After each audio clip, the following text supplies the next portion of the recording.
Olá, galerinha. Eu sou a professora Josefa, professora de Ciências do 8º ano da Escola Copelg. E na aula de hoje a gente vai abordar o tema Consumo de Energia Elétrica, capítulo 4, livro 1 de vocês.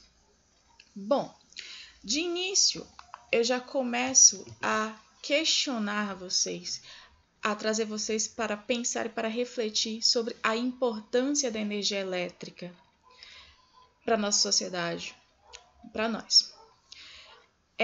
De primeira, a gente pode citar um exemplo que está sendo vivenciado agora.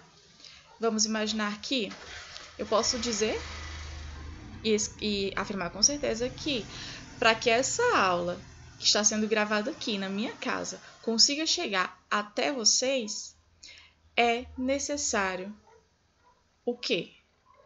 O consumo de energia elétrica. Vocês necessitam de energia elétrica para fazer os aparelhos de vocês funcionarem, como, por exemplo, o computador, o celular.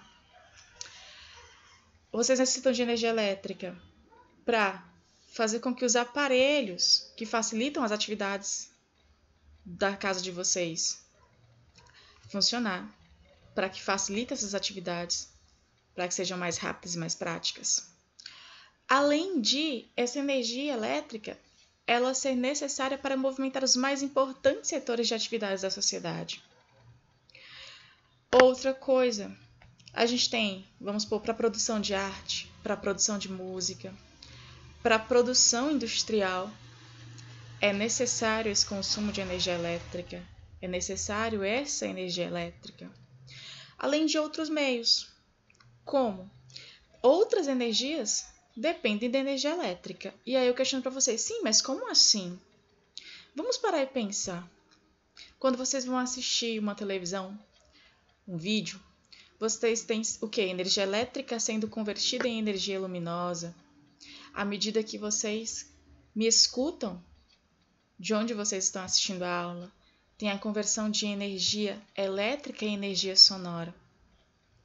Então, daí a gente já consegue ir traçando a importância dessa energia elétrica, a importância desse consumo dessa energia elétrica em nosso meio, nas nossas atividades cotidianas, nas nossas tarefas, na sociedade. Não é verdade? No entanto, para que tudo isso venha a ocorrer dessa forma, para que todos esses aparelhos venham a funcionar, para que todas essas atividades elas venham a ser desenvolvidas, para que a indústria ela venha a produzir seus aparelhos, enfim, o que as indústrias produzem, é necessário um consumo, como já foi dito, um consumo de determinada quantidade de energia, um consumo de determinada energia, não é isso? E aí eu trago para vocês um slide que diz assim, uma imagem. Mas para a realização dessas atividades é necessário uma determinada quantidade de energia que deve ser consumida. E aí vocês podem questionar, mas como assim? Vamos parar e pensar. Para vocês acenderem uma lâmpada na casa de vocês, é necessário uma quantidade de energia para converter aquela energia elétrica em energia luminosa, para iluminar, para clarear o ambiente. Para vocês utilizarem um secador, para vocês tomarem uma água gelada, é necessária uma quantidade de energia para realizar tais funções desses aparelhos. Não é além, não é do nada. Tá, mas aí de onde vem essa energia? De onde parte essa energia? Vocês já estudaram nos capítulos anteriores as diversas fontes de energia, não é isso? Elas são apenas o quê? Elas são coletadas, essa energia, ela é armazenada, ela é transformada e ela é distribuída. Beleza. Mas no caso da energia elétrica, desse consumo, dessa transformação e dessa energia consumida, ela vem de onde? E vai depender de quê? Então, a gente tem de início uma diferença de potencial elétrico. O que é essa diferença de potencial elétrico?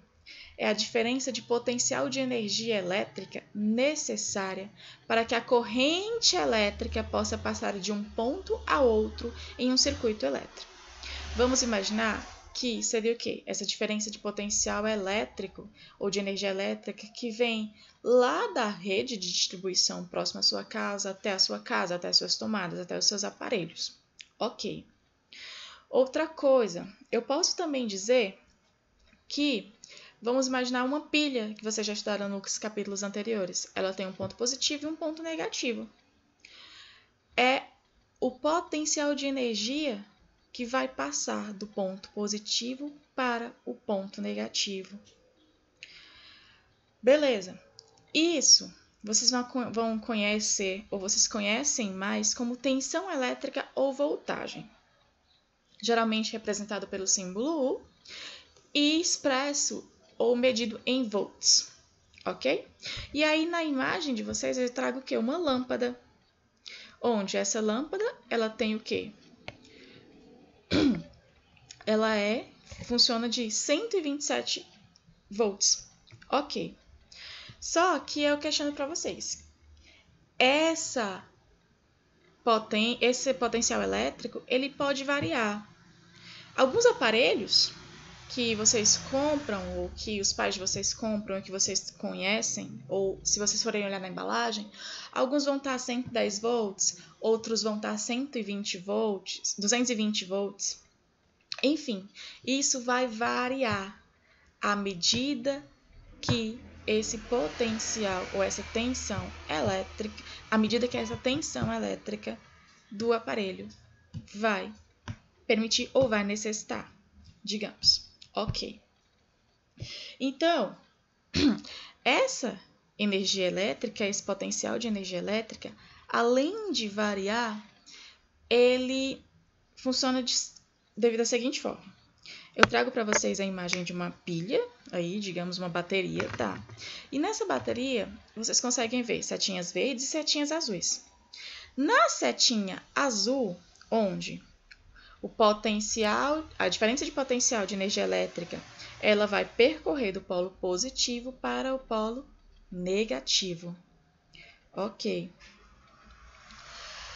Que é o sentido convencional da corrente elétrica. É onde essa corrente elétrica, é o sentido que essa corrente elétrica ela vai percorrer. Ela vai se movimentar, ela vai se direcionar no sentido convencional, do polo positivo para o polo negativo. No entanto, contrário a esse sentido convencional, os elétrons que estão sendo conduzidos, eles conduzem em sentidos contrários ao sentido convencional. Ele vai ser conduzido do sentido negativo para o sentido positivo, ou seja, do polo negativo para o polo positivo. Então, é o sentido real da corrente elétrica, é o sentido que os elétrons percorrem, ou seja, ponto negativo para ponto positivo, e o sentido convencional da corrente elétrica, ela corre inversamente, do sentido positivo para o sentido negativo. Ok? Então, essa diferença de potencial, não se esqueçam, ela é necessária, ela é fundamental para que essa corrente elétrica ela possa passar por todo o condutor, seja por um fio, seja pelos polos da pilha, de uma bateria. Ela é a diferença de potencial necessária. Porque se não houver diferença de potencial necessária, essa corrente elétrica ela não vai acontecer. Não vai ter sentido cargas contrárias para conduzir essa energia elétrica. Não vai ter diferença nessas cargas. Então, ela não acontece. Então, essa diferença de potencial, não esqueçam, ela é fundamental, ela é necessária para que essa corrente elétrica ela venha percorrer por todo o condutor, seja uma pilha ou seja um fio, como já foi dito. E a potência elétrica? No slide anterior, vocês viram o quê? Diferença de potencial elétrico ou tensão elétrica, geralmente expressa em volts. Já a potência elétrica, diferentemente da tensão elétrica, ela é expressa em watts. E essa potência elétrica, ela corresponde diretamente à quantidade de energia elétrica consumida por um aparelho numa determinada unidade de tempo. Ou seja, quanto de energia esse aparelho necessita para funcionar durante um determinado tempo. E essa quantidade de energia, ela pode ser calculada. Sim, usando a seguinte fórmula. Essa potência ela é igual a energia dividida pelo tempo, ou seja, pelo intervalo de tempo que esse aparelho funcionou. Mas isso vai depender de quê? Vocês vão ter que saber quantos watts ou quanto de potência elétrica esse aparelho funciona. Geralmente, como é que vocês conseguem perceber?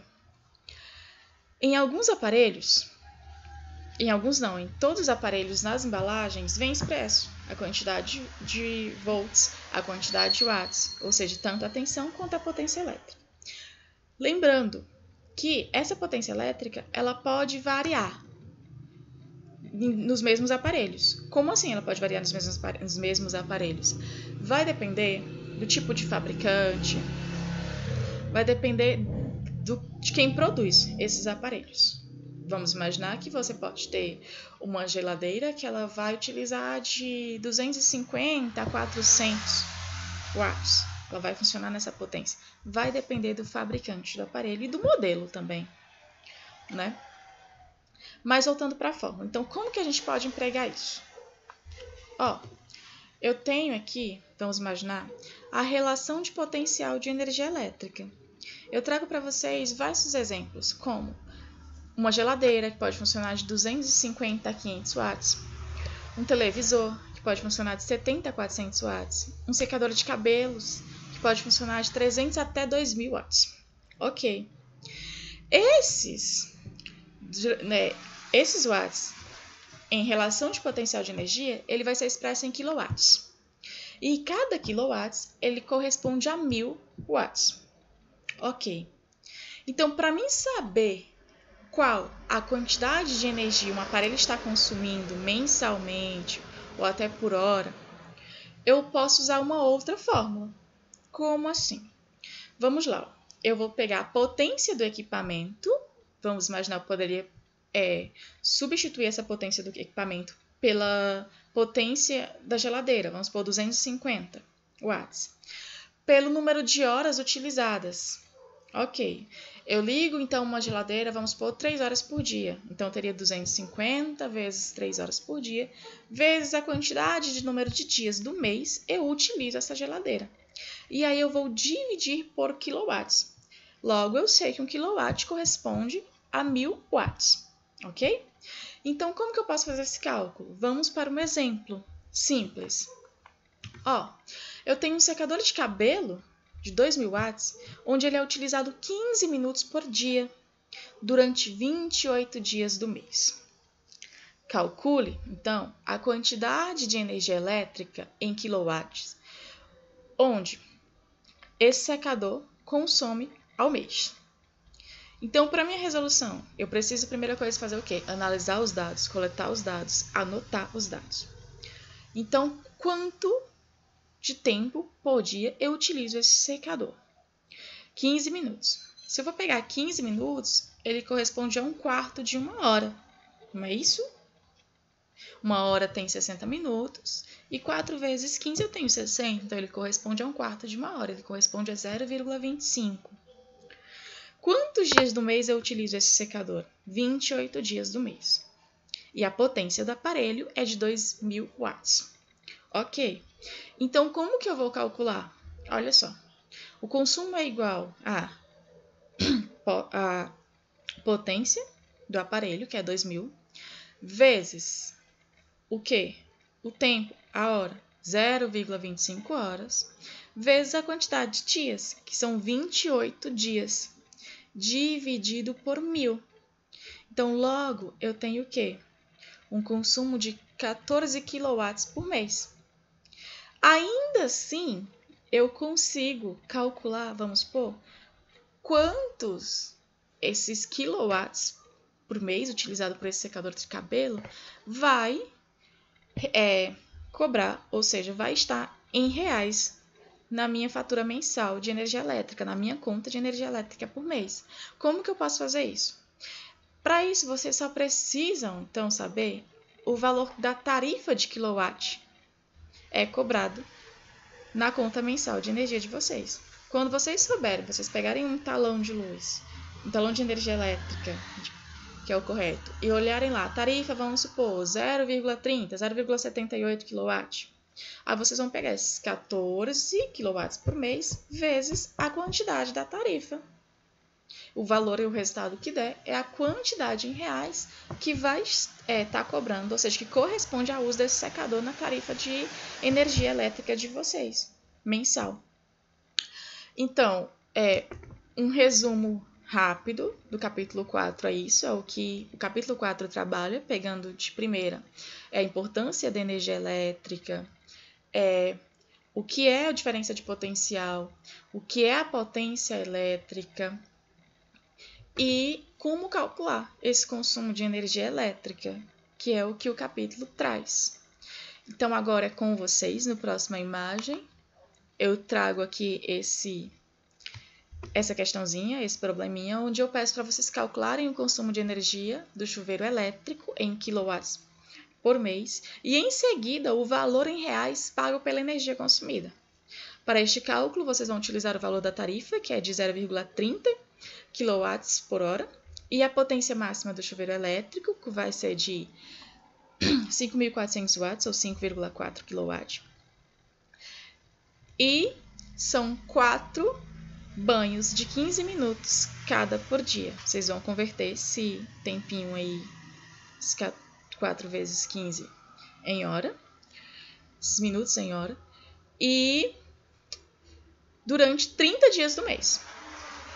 Daqui 2 dias, eu vou disponibilizar para vocês o resultado no e-mail ou pelo grupo do WhatsApp. De já, eu passo a atividade do capítulo 4 do livro para vocês e eu vou estabelecer o prazo no grupo para vocês resolverem isso e envio para vocês a resposta ou gabarito por e-mail. Não se esqueçam de responder a atividade na plataforma. Não se esqueçam de resolver o Eureka, o SAIS Online, e de acompanhar o Copelg TV e o SAIS Online. Beijos e até a próxima!